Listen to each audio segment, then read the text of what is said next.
अरे बुढ़िया, यहाँ ना आया कर। तेरा बेटा चोर और डाकू था, इसीलिए गोरों ने उसे मारा। जंगल में लकड़ी बीन रही, मैले वस्त्रों में लिपटी एक बुजुर्ग महिला से वहां खड़े भील ने बात कही। नहीं नहीं, मेरे चंदू ने आजादी के लिए कुर्बानी दी है। उस बुजुर्ग महिला ने बड़े ही गर्व से ये बात कही। उस बुजुर्ग महिला का नाम जगरानी देवी था। उनका पुत्र कुछ दिन पहले ही शहीद हुआ था, जिसे माँ प्यार से चंदू कहती थी और दुनिया उन्हें चंद्रशेखर आजाद के नाम से जानती है। हिंदुस्तान आजाद हो चुका था। चंद्रशेखर आजाद के मित्र सदाशिव एक दिन आजाद के माता पिता की खोज करते हुए गांव पहुंचे।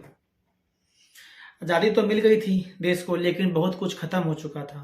चंद्रशेखर आजाद की शहादत के कुछ वर्षों बाद उनके पिताजी की मृत्यु हो गई थी। आजाद की भाई की मृत्यु तो इससे पहले ही हो चुकी थी। अत्यंत निर्धन अवस्था में हुई उनके पिता की मृत्यु के पश्चात चंद्रशेखर की निराश्रित वृद्ध माताश्री वृद्धावस्था में किसी के आगे हाथ फैलाने के बजाय जंगलों में जाकर लकड़ी और गोबर बीन कर लाती थी तथा कंडे और लकड़ी बेचकर अपना पेट पालती रही। लेकिन वृद्ध होने के कारण इतना काम नहीं कर पाती थी कि भर पेट भोजन का प्रबंध कर सके। कभी ज्वार कभी बाजरा खरीद कर उसका घोल बनाकर पीती थी, क्योंकि दाल चावल गेहूं उसे पकाने का ईंधन खरीदने लायक धन कमाने की शारीरिक सामर्थ्य उनमें शेष नहीं थी। शर्मनाक बात तो यह है कि यह स्थिति देश के आजादी मिलने के 2 वर्ष बाद 1949 तक थी। आजाद को दिए गए वचन का वास्ता देकर सदाशिव जी उन्हें अपने घर झांसी लेकर आए थे, क्योंकि उनकी स्वयं की स्थिति अत्यंत जर्जर होने के कारण उनका घर बहुत छोटा था। अतः उन्होंने आजाद के ही एक अन्य मित्र भगवान दास माहौल के घर पर आजाद की माताश्री के रहने का प्रबंध किया। उनके अंतिम क्षणों तक उनकी सेवा की। मार्च 1951 में जब आजाद की मां जगरानी देवी का झांसी में निधन हुआ, तब सदाशिव ने उनका अंतिम संस्कार स्वयं अपने हाथों से ही किया था। आजाद की माताश्री के देहांत के पश्चात झांसी की जनता ने उनकी स्मृति में उनके नाम से एक सार्वजनिक स्थान पर पीठ का निर्माण किया। प्रदेश की तत्कालीन सरकार ने इस निर्माण को अवैध और गैरकानूनी कार्य घोषित कर दिया, किंतु झांसी के नागरिकों ने सरकार के शासनादेश को महत्व न देते हुए माताश्री की मूर्ति स्थापित करने का फैसला किया। मूर्ति बनाने का कार्य आजाद के खास सहयोगी कुशल शिल्पकार रुद्र नारायण सिंह जी को दिया गया। उन्होंने फोटो को देखकर आजाद की माताश्री के चेहरे का प्रतिमा तैयार कर दी।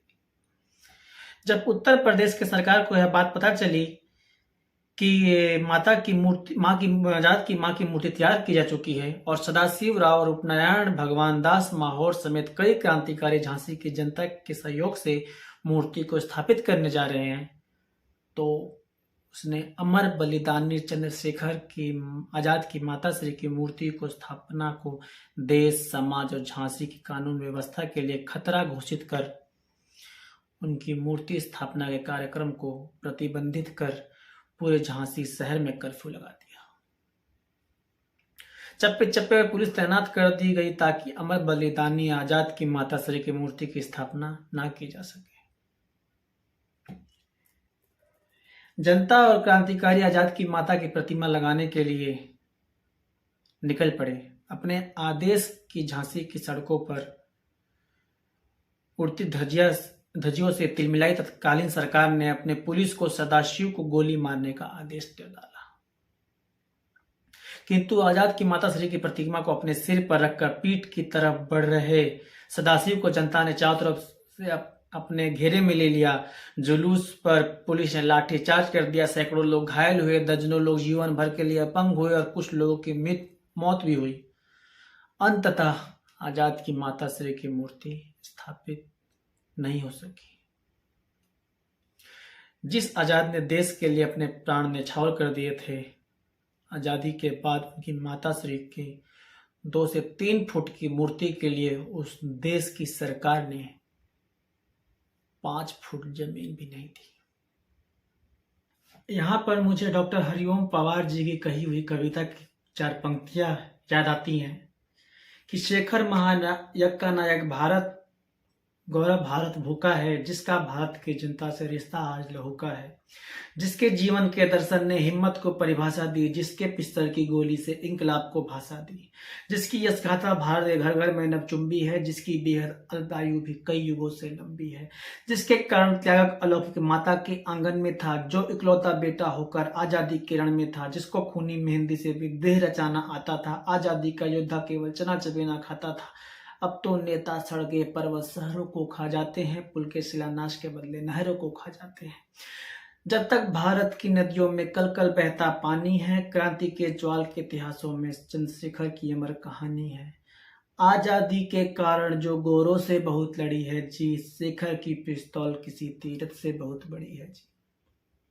क्या हुआ नींद आई जो हम सो गए, हम तो सारे वतन